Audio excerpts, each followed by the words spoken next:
Let's be honest, we have all been there, staring at a recorded lecture that feels more like a chore than a class. But what if we could change that? What if we could turn those passive recordings into learning experiences that are actually, well, active?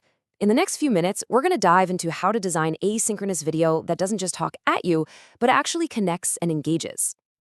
You know that feeling, right? You hit play on a video lecture, and I don't know, 5 minutes in, you're checking your phone, your mind is a million miles away, and you feel totally disconnected from what's on the screen. Yeah? If that sounds familiar, you are so not alone. And here's the thing, that feeling of disconnect, it's not just a student problem. It's really a shared challenge. It creates this invisible barrier that gets in the way of real learning and effective teaching for literally everyone involved. What's so wild is just how much these challenges mirror each other. You see students feeling isolated, craving that immediate feedback.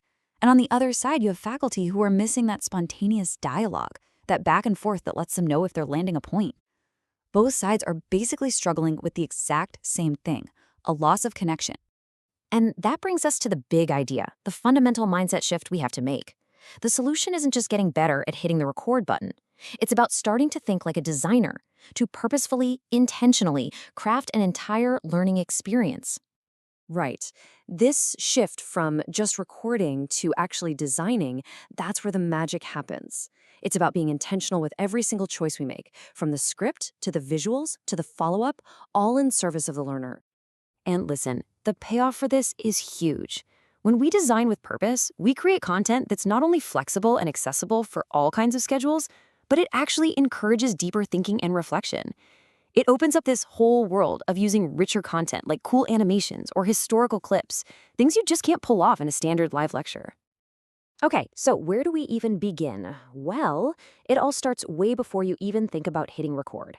The most critical phase, hands down, is the blueprint, your pre-production and your planning. I know. It might seem like a bunch of extra work up front, but believe me, planning is your absolute best friend. It saves a ton of time by preventing mistakes, it makes editing 1,000 times easier, and it even lets you repurpose your content for things like study guides later on. And most importantly, it lets you do something called strategic chunking. Okay, so chunking, this is a concept straight from cognitive psychology, and it is a total game changer for learning online. See, our brains can only handle so much new information at one time. By breaking down big, complex topics into smaller, more focused pieces, we seriously reduce that mental strain, which, you guessed it, dramatically improves how much we can actually remember. So, what's the magic number for one of these chunks? Well, all the research points to a sweet spot of right around 7 to 10 minutes.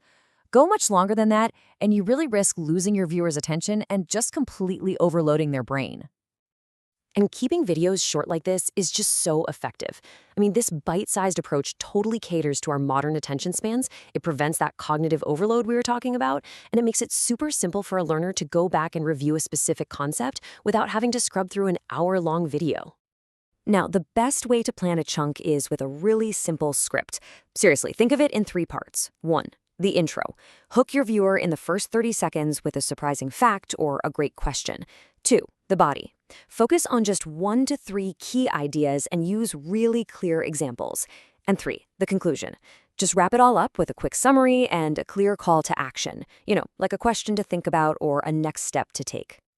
And before you even open up your slide software, think about storyboarding. It does not have to be fancy. We're talking simple stick figures and boxes on a piece of paper. It's literally like creating a blueprint for your video. It lets you see the structure and the flow of your ideas before you commit to building the whole thing. Okay, so we've got our blueprint in hand. Now it's time to actually build the experience. Let's get into the nitty-gritty of production and delivery. Just look at this for a second. The human brain processes visuals 60,000 times faster than it processes text. 60,000. That's not just a fun fact. It's probably the single most compelling reason to build your presentations around simple, powerful visuals. It's just how we're wired. When you use good visuals, you're basically giving the brain a shortcut. It reduces that cognitive load. It helps people remember what you said for way longer. And honestly, just having a clear on-camera presence next to those visuals, it helps build that crucial human connection that's so often missing. But let me tell you, even the most beautiful visuals in the world can be completely ruined by bad audio. Crisp, clear sound is absolutely non-negotiable. It has a direct impact on whether people can even understand you, it makes your whole project feel more professional, and it prevents what's called listener fatigue, that exhausted feeling you get from straining to hear what someone is saying. And as we're designing this whole experience, we have to remember this. Accessibility is not some feature you tack on at the very end. It is a foundational core part of effective and inclusive design. You have to be thinking about it from the very beginning. So what does that actually look like in practice? Well, we're talking about things like having accurate closed captions, providing full transcripts people can download, and using descriptive alt text for any important images or graphs. These steps make sure that everyone can access and benefit from the learning experience you've worked so hard to create.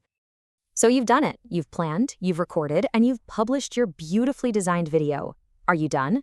Not quite. The experience doesn't end when the video stops playing. The final crucial piece is all about fostering connection after the fact. Think of your video as the centerpiece of a much larger conversation. You can frame it with a written intro that sets the stage, and then a follow-up activity to apply the new knowledge. You could create a dedicated Q&A forum where learners can ask questions and even help each other out, rebuilding that sense of community. Heck, even short little weekly wrap-up videos to answer common questions can make a world of difference. Because ultimately, the goal here is so much bigger than just transmitting information from one screen to another.